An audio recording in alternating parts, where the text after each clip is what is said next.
So the reason why it's important to change your cabin air filter as required by the manufacturer is more than just cleaning the cabin air for your car. That filter has the potential to block up and restrict flow into the car.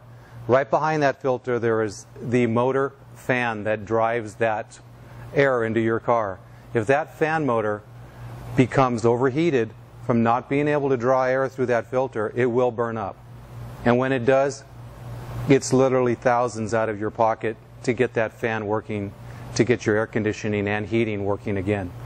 So a small item like a preventative maintenance for that cabin air filter can be very, very critical to your pocketbook more than anything. So Performance Motor Works can help you get that taken care of. You can call us at 916-259-3931, or you can look at our helpful hints on our website. Thank you very much.